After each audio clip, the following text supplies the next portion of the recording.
Good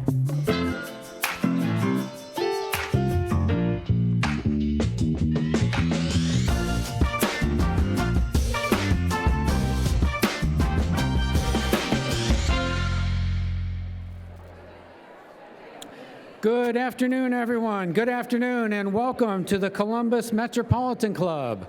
CMC connects people and ideas through community conversations at forums just like this one nearly every week. I'm Doug Buchanan, Editor-in-Chief of Columbus Business First. I'm also a proud member of the CMC Board of Trustees and Chair of CMC's Editorial Board, the Program Committee. We're so grateful to today's sponsors, the Carol A. McGuire Legacy and Civic Engagement Fund, which supports arts and culture. Carol, stand up and take a bow. Let's have a hand for Carol.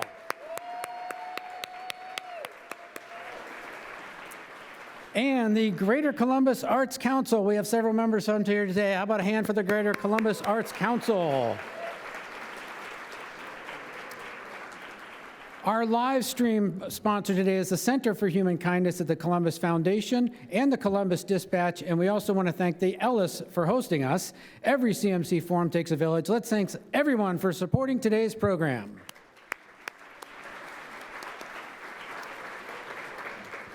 Okay.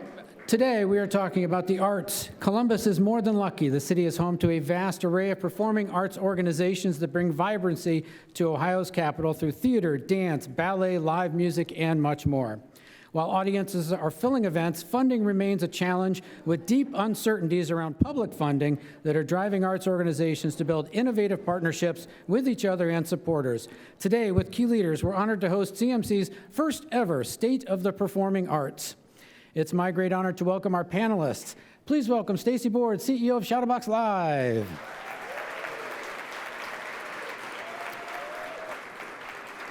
Regina and Campbell, CEO of the King Arts Complex.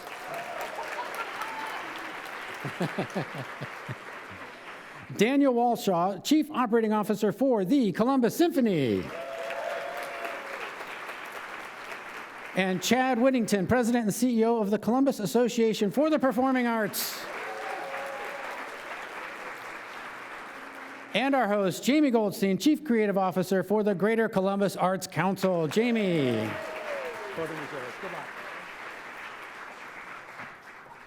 Thank you so much, Doug. And good afternoon, all of you. I see so many friendly faces out there. I know many of you, not all of you in the audience, and just thank you for joining us today. I know many of you are familiar with the Greater Columbus Arts Council, but for those of you who may not be, GCAC is Central Ohio's primary funder of the arts and arts organizations and artists, and we produce this little thing, shameless plug, called the Columbus Arts Festival, June 6th, 7th, and 8th this year. Our festival director here, Alexis Perone, is working shamelessly. We have 87 days left.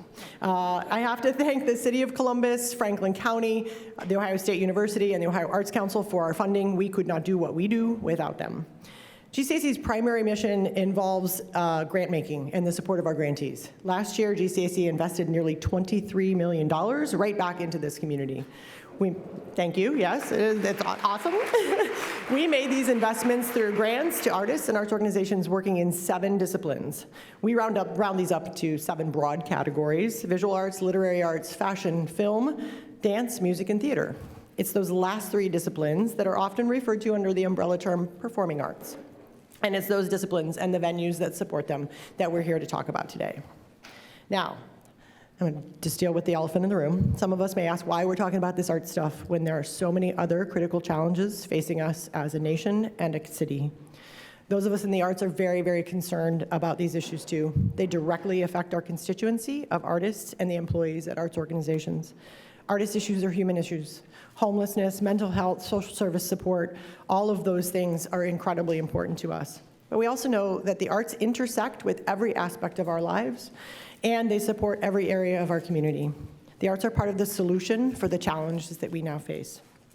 The work produced by arts organizations and the outreach that they do in our community helps us make more resilient and healthy, drives economic success and tourism, and brings shared purpose to our lives.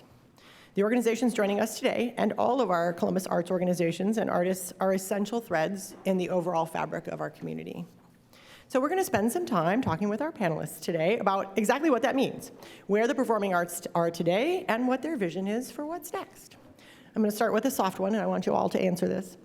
In a word, how would each of you define the state of performing arts in Columbus today? I'll start with you, Stacie. Well, I would say that right now, we're very, very lucky. Shadowbox Live, we are coming out of the pandemic very, very strong. I think for theater in general, when I'm on calls with my colleagues on the national level, so many of us have talked about how the fact that it took us longer, there was a longer runway to come out of the pandemic than we expected. And we are coming out of that, and there is light at the end of the tunnel, and the future is very, very bright. The audiences are coming back, but there has been a lot of creativity to understand on our end how to meet the audiences. Buying trends have changed. Audience, what they want has changed. So being open to that and understanding how to meet the needs has been really critical. Open is your word. Yeah. Regina? Hi, everyone. So, my word, and y'all give me some grace because I've been in this role as the CEO for 5 months, 12 days. And so I'm going to kind of say I'm new and take the liberty of 2 words. Open excitement. I say that because Columbus has a rich performing arts community, and at the King Arts Complex, we do a variety of different mediums. It's open to everyone, and we have the excitement here in Columbus, but I think it's quiet, and that openness that we have, we just need to spread it more, so across not only the city, our region, the state, and then around the country as a destination for arts and culture. Agreed, 100%. Daniel? Yeah. I think for me, the word I would choose is relevant, that the arts really matter. It matters in our daily lives, it matters in our evenings when we go out. It matters as a way a city expresses itself. And I feel now, I've been here for 8 years in this community, and now more than ever, the arts are really connecting to people in unique and fun and growing ways. And that's something special for this community. That's something special for Columbus. Regina had a great word, exciting, and I think that sums up where we're at. I'm going to build on that a little bit. We've got, it's exciting time to be in Columbus. We've got great growth here, population growth, and that means we in the arts get to think about exciting things. How do we grow our spaces? How do we grow our programming to meet the needs of the community? And you see groups starting to take risk, and I think that's exciting as well, because that's how we grow as a community. That's how we improve the creative industry we've got here in Columbus. My word is we're able to do all of those things because we're stable. And I know that's not universally true, but if you look over the course, I've been around here a long time now, in the arts world in Columbus, and we spend less time talking about financial crisis than we used to. It's not perfect yet, but certainly the funding, the GCAC cultural fee, for a lot of us has made a big difference. And when you're spending less time worrying about how you're going to pay the bills as organizations, you can spend more time on saying, what can we do that's creative? How can we expand ourselves? How we can reach out to the community? And I think we're seeing a lot of that right now.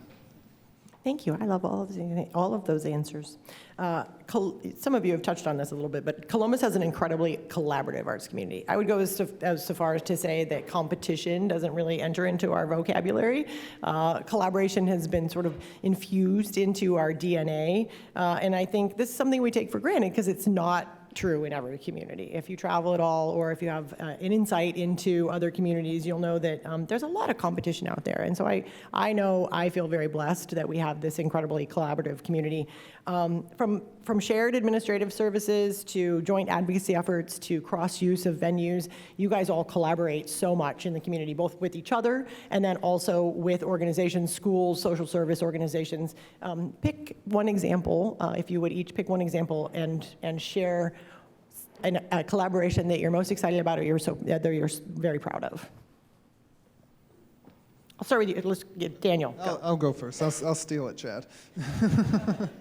I think the collaboration is kind of the soul of the Columbus Symphony. It is, It's when you bring a bunch of talented musicians to a city, it's natural that they want to participate with as many different arts organizations as possible. And I know our friends from the ballet are here and the opera are here.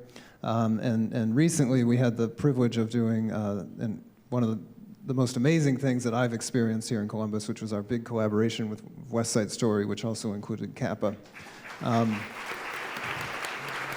And I know a lot of symphony colleagues around the country, and this type of collaboration does not exist anywhere else. And for us to all sit around a table a year ago and say, you know what, we're going to do this crazy idea. And to Chad's point, because we're stable, because we have stable funding from GCAC, we're able to dream big and take on these really big, challenging things and bring them together and bring them to a city like Columbus. So that's one thing that we're very proud of, and we're only looking forward to what's next. West Side Story was amazing.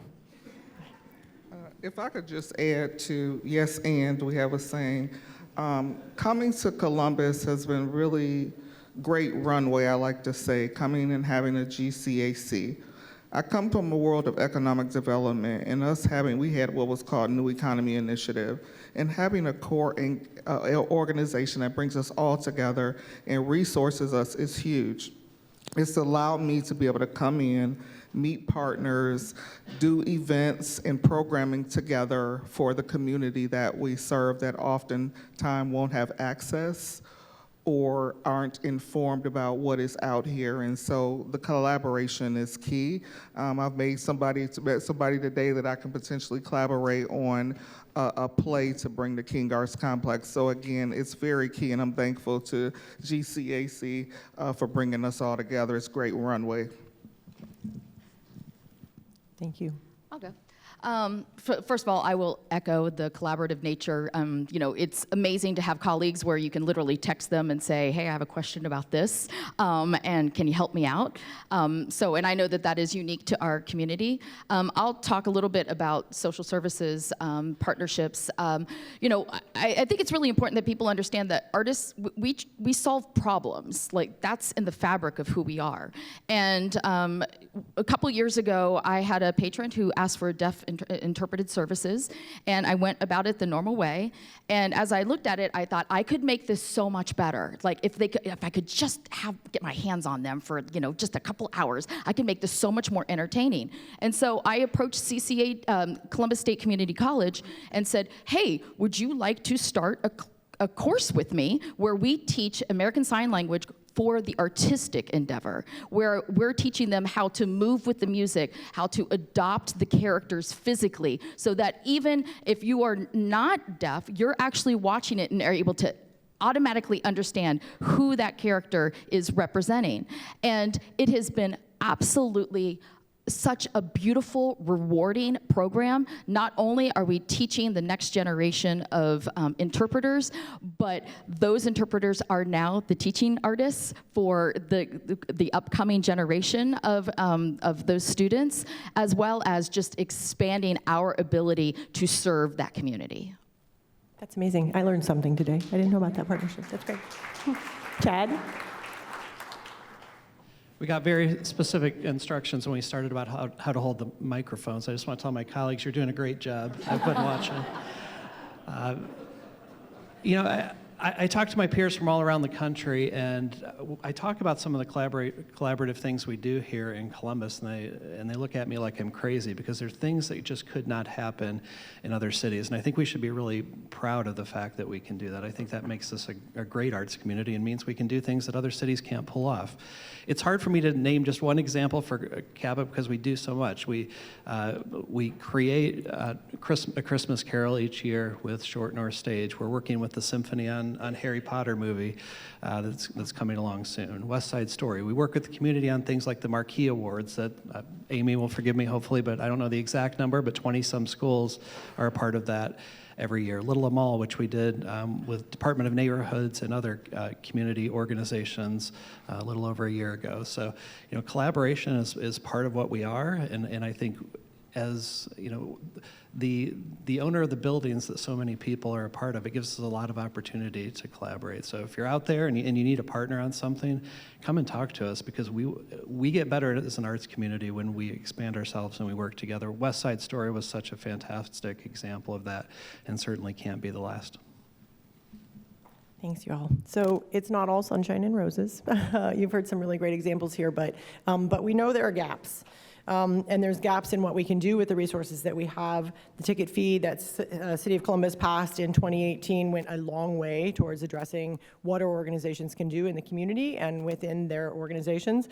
I'd like to hear from each of you. What do you feel is are the most pressing gaps today in the performing arts? I'll start with that one.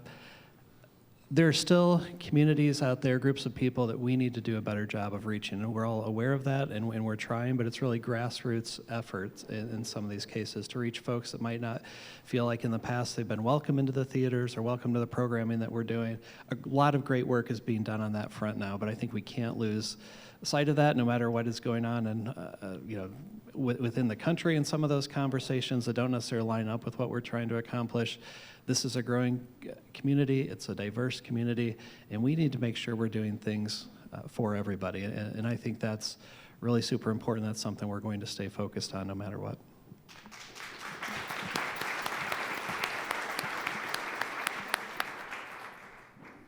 I would say I'm concerned about the gap with arts education funding.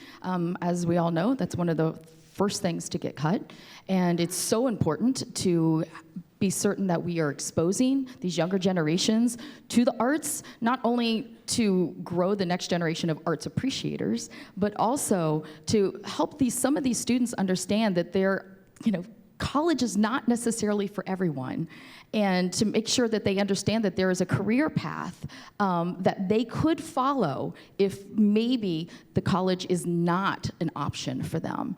And it has become, actually, our education programs have actually become a workforce development. 25% of our ensemble has come up through our education programs. So I think it's important for students to know that there's a variety of different ways that you can pursue your passions. It's just one more example of sort of a disconnect. We know that 90% of Americans support arts education, and yet it is often the first thing to get cut. Regina? And building on what's already been said, I think the biggest challenge that we often face, one as nonprofit leaders, is funding. In acknowledging that priorities shift, markets change, we're clear on that. And we also know that there is disposable income to support the organizations. The biggest challenge is, how do we get individuals and donors to invest in the organization and in the arts? For as many people who attend and engage in the arts, aside from the tax that we have, which was a tremendous feat for us, people are donating to colleges, churches, and other places, but not necessarily investing in the arts. And so how do we sort of change the narrative or that sort of mental switch to say that it's worth it? It's worth it to invest in it because it has an economic return on investment. But for me, mostly, and why I've been in this work for decades, is it has a social return on investment that data quantifies to a certain degree. We talk about the mental health and wellness that it does for us to listen to music and just a variety of things and see art and see ourselves, right? And then there's careers. All of us started with art. I don't know how many of you, when you were a little parent, gave you a crayon and paint, and that starts our creativity and continues to innovate us. And so we have to shift into investing our dollars into arts and culture organizations. Corporations can only do so much. Philanthropy can only do so much. And as we're during this time with taxes in the federal government and things like that, the individuals across this country and in our state can really help sort of source us and bridge some gaps. Yeah, that's great. The World Health Organization just did a study recently that says that $1,200 worth of value annually is given to people who engage in the arts, and so there is those intrinsic benefits. Daniel, did you want to address that? I'll just dovetail. That was really beautiful, Regina, and because it's we're a fast-growing city. We all know that. We all recognize that. But there are plenty of examples of cities that have grown fast around the country, like Phoenix, that their arts community did not keep up with the growth of the city. And are we a city that's ready to keep that pace? Are we a city that's ready to invest in the arts? And as Regina said, that's corporate, that's private philanthropy, that's the city continuing to invest through GCAC and the state through the OAC. And that's a gap that we want to grow, CAPA wants to grow. We all want to grow and serve our community in more ways, serve our children in more ways. But that comes down to funding, and that funding has to keep pace with the arts with the growth of the city. So I'm going to stay on the funding discussion, because and we'll sandwich this hard stuff and this not so pleasant stuff in the middle, and then we'll get back to some fun stuff. Obviously, many arts organizations, some of you have referenced this already, have serious concerns about funding, particularly from the federal level and potentially the state level. Fortunately, in Columbus, we have this safety net from this multi-source funding that we get from the ticket fee, the bed tax, and county support, and that enables GCAC to invest so much back in you guys. So a few questions related to funding. What are you most concerned about? And you can touch on DEI here, because I know that this is part of the answer for many of us, about funding for the arts on the federal level. And I'll just say, this isn't just NEA funding, National Endowment for the Arts funding, this is also Department of Education funding, which just slashed jobs, right? And so lots of our organizations have grants from multiple sources. So let's talk about concerns on the federal level. First, if you want to bring DEI into that, please do. Nobody wants to talk about funding. Don't make me call on Can we you. just talk about Picnic with the Pops or something fun? Yeah, I mean, can just continue. I think, when we look at the Columbus Symphony, half of our annual budget is made up of philanthropy, and that's private and corporate and government funding. And as uncertainty abounds in the country, we worry about all the pressure on all those levels. That how are corporates feeling right now? How are individuals feeling right now? Are people holding on to their money more? And all that feeds out from the national level and what's happening nationally in politics and on the news and what's just hitting you on a daily basis. And that's something we have to be concerned about, but at the same time, find ways to stay true to our mission. Like our job is to bring inspiration and joy through our music to our community. And as Chad said earlier, what GCAC has done through its increased funding has given us a sense of confidence that we can do this and we can weather whatever storms come our way and come out the other side, still providing amazing music for our community. Do I have for my response? No. So the biggest concern for me, it starts with people, right? And so my biggest concern is for our elders and our children who are impacted by education cuts and other financial cuts. We typically, as adults and creatives, are able to innovate and find something different. And so when we think about kids and our elders, really worried about them from a people perspective.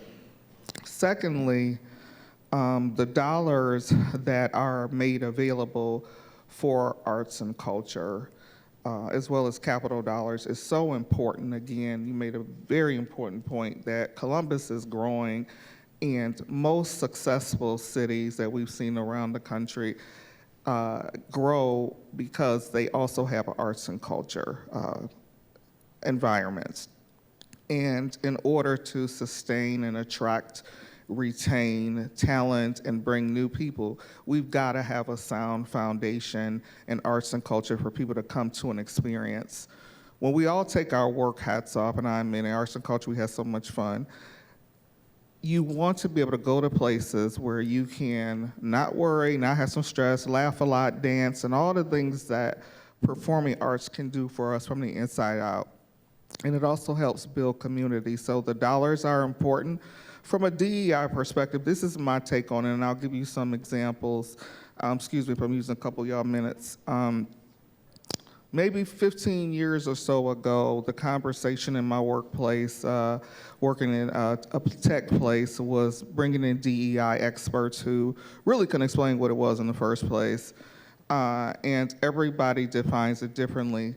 The one thing is that it is impacting a lot of folks, you know, from disabled to our elders. And we really have to think about it in a different way, continue to do the work to serve, because we're serving a community and we're serving the same people, quite frankly, right? Regardless of the label. So I think the concern of how people understand what that means or choose to get caught up in what that means versus continuing to do the mission, I think it's really key, because our kids are going to be impacted and our elders are going to be impacted. So that's my biggest fear, the people piece, and how people are leaning into this DEI, making really just abrupt decisions versus doing due diligence around what is the best path forward, what do we do, what do we stop doing, what do we put a pin in? But people are just reactive, and that's causing, I think, more harm than not. I think that, yeah. Regina, I just want to really quickly, a couple things. Yeah, the reaction and that reactionary thing, it's really hard because so much is coming at us every day, but the encouragement to be thoughtful, to pause, to really think about this. DEI has become a critical part of our missions in the arts. It is not something that we can abandon, nor I don't think any of us are planning to abandon. Stacie. I was just going to say, you know, art is a reflection of many. And if to do our jobs, we have to make sure that we are protecting the diversity of our community. And I think that also includes, you know, fostering the programs that are also reaching those diverse audiences as well. So there's so much work still to be done, and I don't think any of us plan on changing any of that. Good.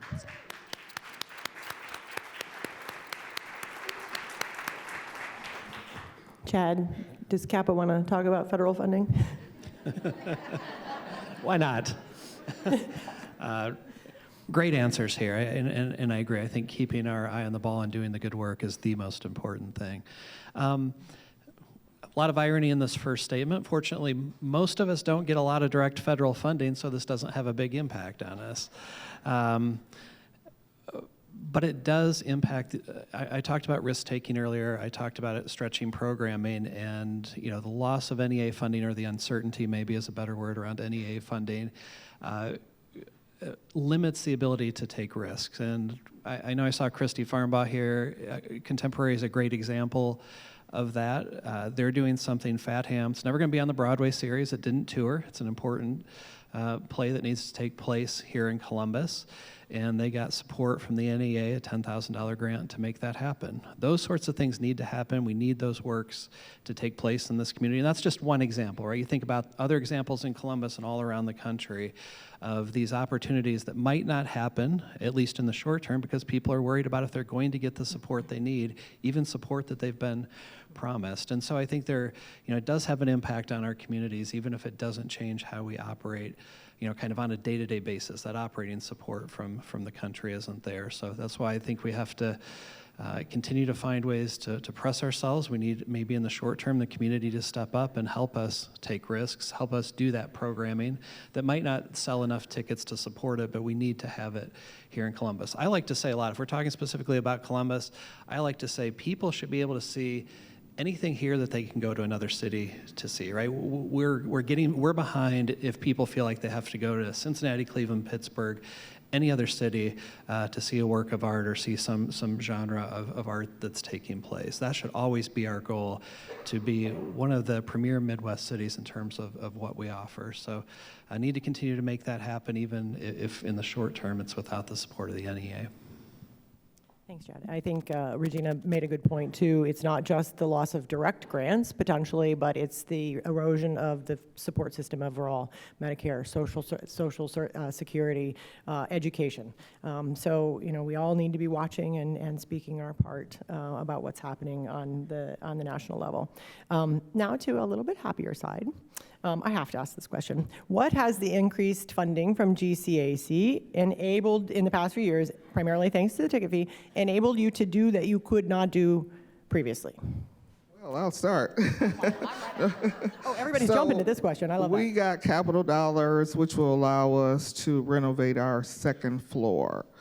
Our classrooms were outdated. Now they're going to be the state of the art, including lighting, and you all know how lighting is important. So the renovations are going to be key to be able to do great, phenomenal programming more, have opportunity to lease our space in ways that people haven't experienced it yet. And so that's key. The other thing, too, is I was excited that they're going to be having a capacity grant for us. As nonprofit leaders, our teams are very lean. And when it comes to professional development, having capacity dollars to help us move things forward is really, really key. So that's helped us. And I've only been here 5 months, 12 days. Look at that. Yeah, I will sing to the high heavens on this. For the majority of Shadowbox's history, we did not accept grants. So I know the power of this funding, and it literally is transformative for our organization. And the recent funding has allowed us to increase our compensation and benefits for our artists, and which is critical to be able to provide these artists a living wage.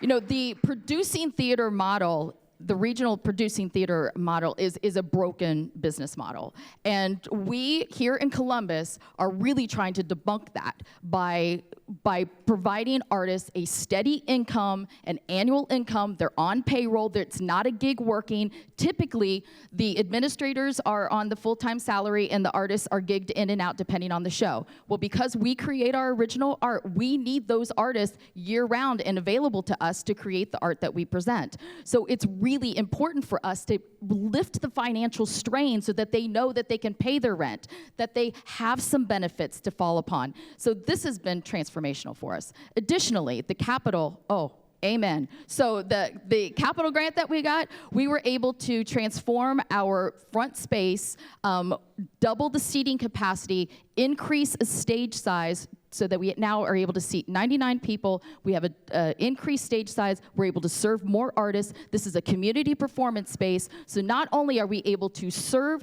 the community of artists that are up and coming, they don't have to scrounge around trying to find a place to hone their art. They can come to Shadowbox. They can present their art. They can learn from it. And we get increased earned revenue to help us continue to do what we do. It is a win-win situation. Amen, GCAC. Thank you so much. All right, I knew this was going to happen. We only had like 10 questions, and I knew we weren't going to get through all of them. I have one more question before we start to move to the live audience questions. And I wanted to talk about economic development, but hopefully, and the economic impact that the arts have, but hopefully we'll get to that somehow in the questions. One of you guys, that's your charge. So I want to end on a high note because we have lots of great things coming. So even though we have lots of worries coming at us every day, I want you to each share a recent success and then something that you're looking forward to in the future. We'll start with you, Chad. Well, we already talked about West Side Story, but I think that's a really important recent success. So I'll take my time to talk about what I'm looking forward to. In the short term, the Marquee Awards is an event that we do every spring at CAPA. So think about the Tony Awards, except for local high schools here in the Columbus area. That's a great event. It doesn't matter if you've got a kid in school or not. Coming to that event, seeing the excitement of all these students, some of which get to perform on the stage of the Ohio Theater, where great shows like Lion King and Hamilton and Wicked have been. The excitement, I always suggest to people, wear your earplugs because there's a lot of shrieking that takes place. But it's such a great night, and I think an example of what we're trying to do in terms of reaching out to kids and giving them opportunities that they would not have in the community if it weren't something that we were doing. So in the short term, that's what I would suggest. It's a cheap ticket price, a cheap night. Come out and see it. Long-term, the church project, I know a lot of you are aware of that, the old Central Presbyterian Church on 3rd Street, just south of the Bricker Building. We're really excited about that. We hope to start demolition on that.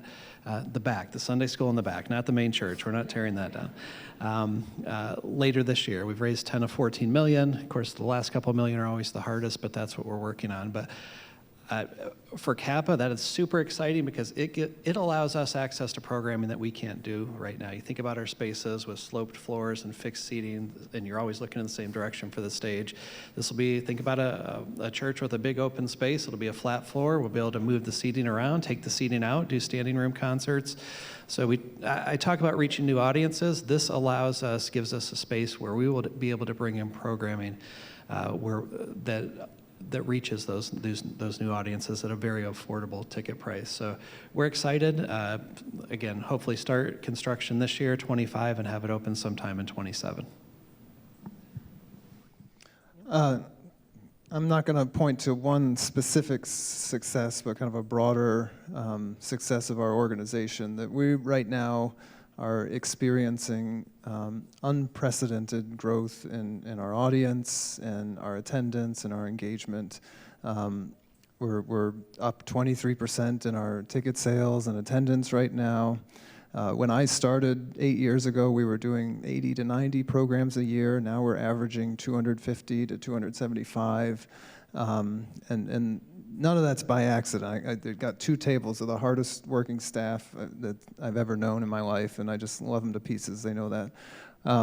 And I think all of that growth, and we're also averaging 300 new households for every single concert that we do, which points to this growth of the city and the excitement around the arts and what's happening in Columbus and what's happening downtown.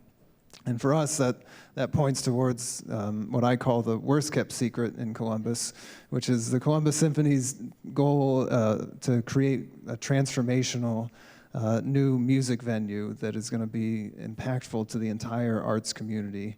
We're working very hard with our partners, CAPA, but we're also working hard to bring in as much of the arts community as we can into this project so that it becomes something that everybody can touch and everybody can feel like is part of their future. So that's what we're excited about the Columbus Symphony, and we're just thrilled that we can live in a city and exist in a city that dreams big and acts on big things.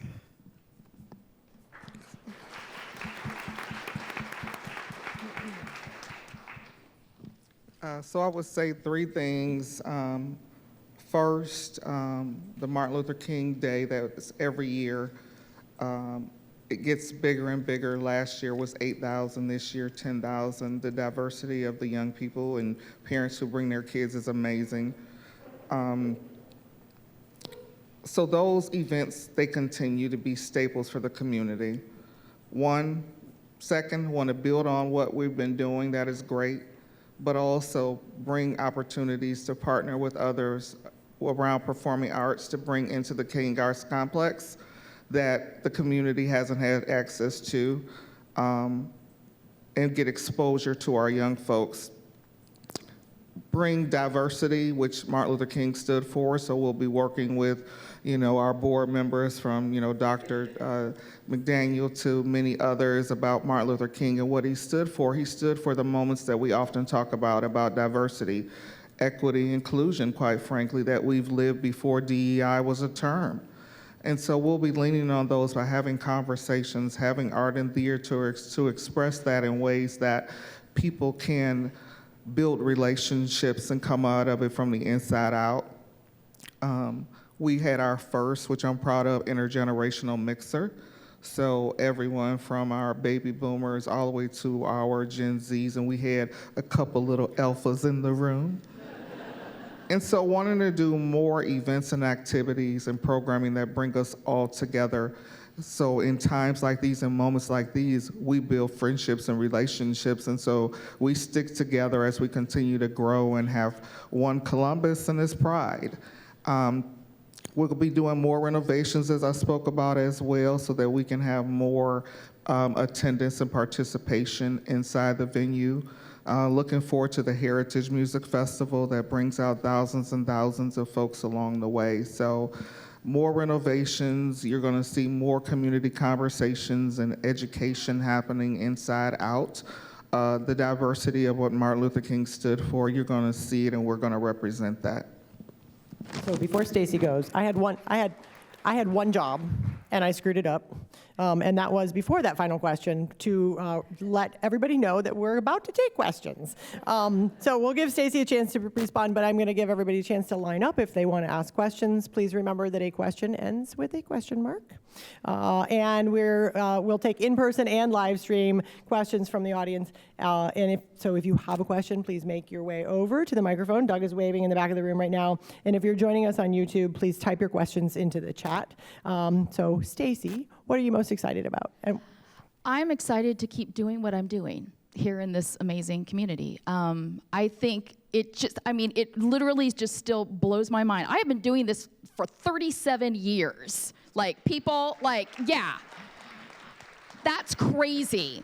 But not only do I get to do this in the community that I love, I get to do it with people that I love and I respect so much, not only with my artists, but with my colleagues and the partnerships that I've generated.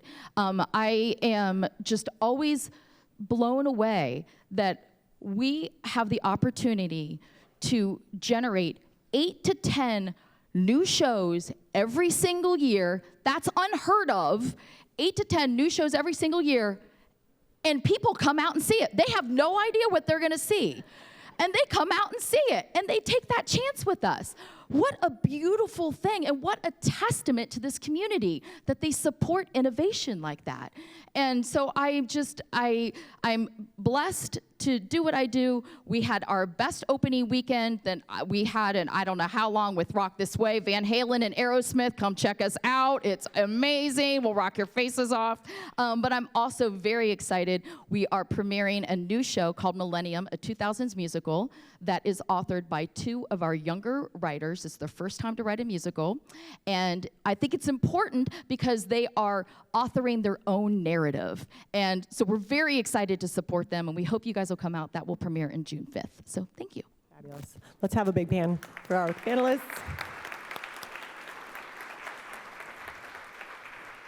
Thank you so much. Now, Doug Buchanan is going to curate the questions from the live stream audience. For those of you with us here in person, please join Doug at the microphone. Doug, what's our first question? Jamie, thank you so much, and thank you to today's panelists for a great conversation. Yes, please do come join us here at the microphone. If you have a question, we'll try to get to as many as we can. I'll launch us off with this one. Chad mentioned that the potential loss of NEA funding might not impact CAPA directly. Would others in Central Ohio, or I guess around the state, be impacted? Well, sure. I talked about it on a project basis, so absolutely. Examples like the contemporary one I used. I'm not sure, I'm not aware of anybody in the state that gets consistent year after year operating support from the NEA. Thankfully, a lot of us have local funding mechanisms like GCAC here in Columbus, and then obviously the Ohio Arts Council, so the state budget provides state support. So we've got a bunch of our colleagues from around the state over here, Creative Ohio board meeting this morning, so I wanted to shout out to you guys. Anybody get operating support from the NEA? Nope. But the OAC gets operating support from the NEA. And so we, Right. We don't yet know what the trickle-down effect of all of this is going to be. And they are critical to our funding support system for all of these organizations and everyone that we fund at GCAC. So just to add on that, the thoughts that I have is from whether it's local government, who's getting those federal dollars that are given to us as sort of the pass-through. I think that we don't know yet. So Right. that unknown is a concern, and we could be hit in those ways, but from the community, from social services and those type of programs that are primarily funded with federal dollars, including early childhood, early child care and things like that, education, that's going to be concerning and impact the whole community. Thank you all. I'm Kathy Fox with Community Strategy Partners. I'm also a board member with the Contemporary Theater of Ohio, and wanted to just follow up on Chad's remarks. We learned this morning that a local business, The Kitchen in German Village, is going to fill the gap for the loss of the NEA $10,000. They also Thank you. They also are issuing a challenge to the community to match those funds. This is our 40th anniversary season, and we have a lot of work to do to get the next 40 years of contemporary theater in Ohio to happen. My question is, what do we need to do in the light of the big pushback? Is it all going to be community funds that have to solve this problem? Are we no longer going to have a national recognition of excellence in the arts? Thank you.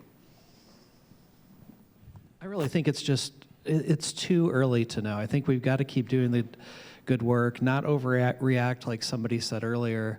Part of creating uncertainty is to slow things down. I think that's somewhat intentional, and I think we've got to try and avoid slowing ourselves down until we see how all of this shakes out. So I just think that's the most important thing. We keep doing the good work, and when we see actual tangible effects, which certainly are positive, not only are possible, not only directly, but a lot of the trickle down that Regina was talking about. In a board meeting I was in this morning at Creative Ohio, we talked about education funding school funding. We know that arts are often on the chopping block if education funding is impacted. How are we going to step up and respond to that? But I'm just worried we have the potential to react too quickly or overreact and limit our impact before we really know what's going to happen here. I mean, you think about it, we're only, less than 2 months into a lot of the craziness that's taken place. So keep doing the good work right now. I absolutely agree with that. And I think for those of us that have been in the arts for a long time, we have been riding a wave for decades. So I think we need to understand that, we have been very fortunate to be resilient, and we do have to just kind of wait to see what happens. And, I am a firm believer that if a door shuts, we're hoping that we will be able to see the blessing in the problem and see what other partnerships or opportunities might present themselves to help fill in the gaps. That's what we can hope. Hello, my name is Jody Engel, and I'm a teaching artist, and I do a bunch of stuff. But I grew up doing theater, and I always say that theater saved my life. And to this day, I still try to stay active right now in the amazing improv scene that's here in Columbus, taking classes, et cetera. My question is so one more line. The older I get, the more I see the different ways that theater has helped me and continues to help me. And I've had all kinds of jobs, from event planning to teaching to strategy. I think, Stacie, you said earlier it's about creative problem solving. So my question is, when we think about the arts, I know that we have patrons, and that's very important. I'm wondering about kind of when we do the advocacy at the state level and local level to the legislative body, what are the talking points of all the other things, the critical thinking skills, all the different things that the arts do, and in this case, the performing arts. What are those talking points, and who are we saying them to? And, there's a difference between, we're not trying to make everyone an artist, although we could have a conversation about everyone is an artist, but it's more about, look at all the different things that your students, your community is getting, et cetera. What are those talking points? Is that something that's come up, besides economic development, which is very important, helping, blah, blah, blah, question mark. Well, I'm going to get the conversation. I really wish Sarah was up here, who is the executive director of Creative Ohio, to speak to this. But I will just say, from personally, obviously, teaching empathy, presenting ideas in an entertaining way so that people can hear it. Sometimes, you're not going to read it, you're not going to understand it, but if you see it in an entertaining way, you're able to approach something that's maybe uncomfortable and maybe able to see something from the other side. I don't want to dismiss economic impact by any means, because sometimes the numbers are what talks, right? And for Columbus alone, one of the things that was recently discovered was that within Columbus, 29,000 jobs come from the creative sector. And when you combined the creative and the for-profit and the nonprofit sectors, that's responsible for $7.8 billion in Columbus. So it's not optional. It is essential. And we are teaching the kids, and we are helping the community social services. So that's what I would say, which is very uneloquent, and I apologize, but that's just from the heart.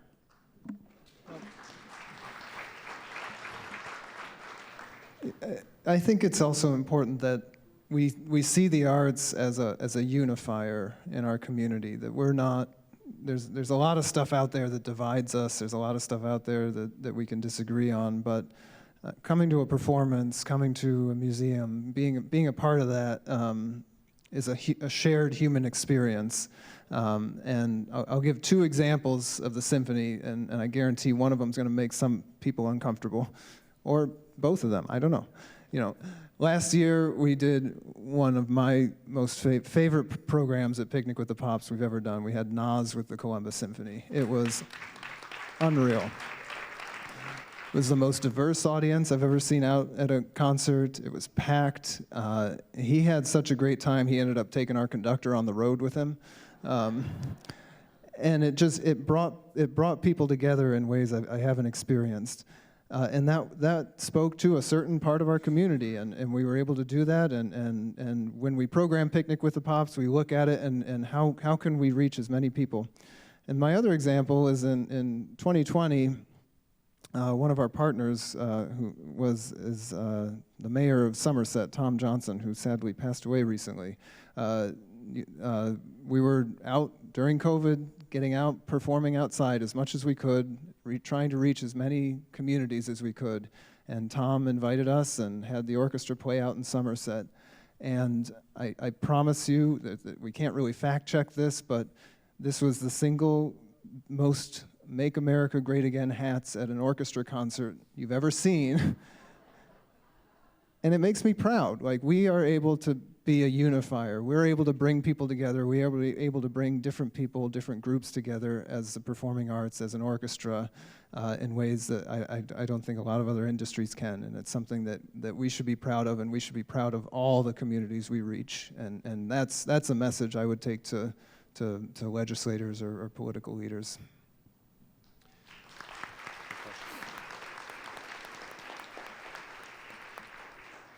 We have 3 minutes left. We'll take a final question.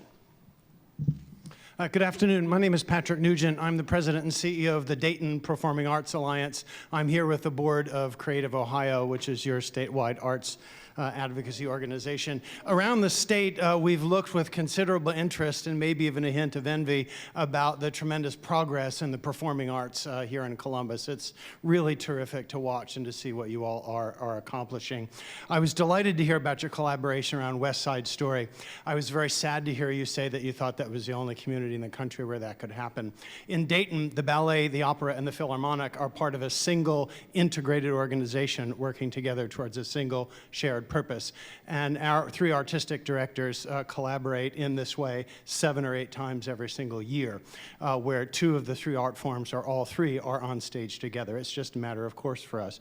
So we congratulate you on this kind of collaboration and wonder what sort of future collaborations are you thinking about in terms of the major performing arts organizations. Can I put a whole orchestra in Shadowbox Live? Is that? Oh, yeah. Well, I said this earlier. You know, we thrive as the Columbus Symphony when we're working with our partners, and whether that's with Sue and at the ballet, and Julia with the opera, or CAPA, or you know, we do an annual concert in Ash Cave in Hocking Hills every year now with our partners at the Ohio Department of Natural Resources. We are always, and then and I think Stacie did a great job of touching on this, we have a huge amount of social service agencies that we work with on a regular basis, and education groups. So collaboration's just in our blood. It's what we do, and it's what we thrive on a daily basis. We're dreaming up some big stuff. We'll get there. If anybody there's a suggestion box in the back if anybody has any requests. But I think it's an ongoing mission of ours to be a part of our community and be a partner well with all the other arts groups that we can. We've got big anniversaries coming up for our theaters. The Palace turns 100 in 2026, and then the Ohio and the Lincoln in 2028. They wouldn't be open and thriving without a lot of the groups that use those theaters. So there's going to be a lot of collaboration over the next couple of years. We don't know exactly what those are yet, but we're talking about them. At West Side Story, we were getting the question about what's next, so it is on our minds for sure. A quick shout out to all the staff, CAPA staff in these rows, but I know there are a lot of staff from all the organizations out there. Appreciate what you do all the time, but especially now with all the uncertainty and everything that we're all working through. There's a lot of great work that's going on in the arts, and it wouldn't be without a whole lot of people that are sitting in this room working on it each and every day. So thank you.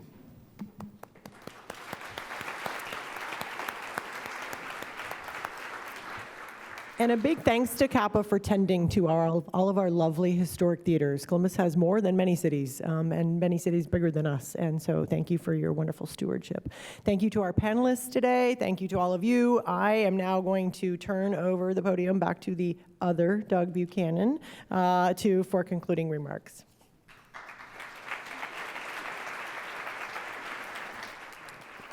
All right, and just a programming note, if you want to check out Rock This Way, it is till the end of the month.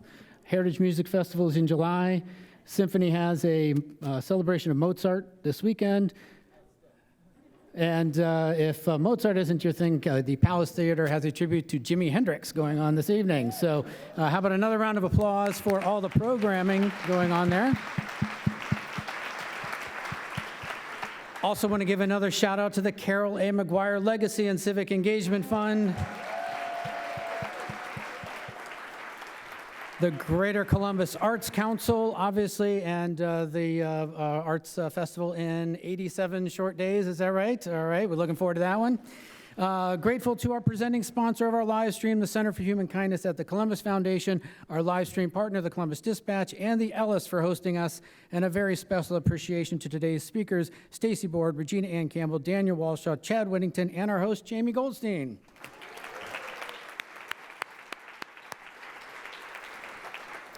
And now, please make plans to join us next Wednesday right here at the Ellis for All Amped Up, Can Ohio Meet Its Future Energy Needs, featuring another panel of Central Ohio leaders. Thank you, everyone. We couldn't do it without you. Have a great afternoon.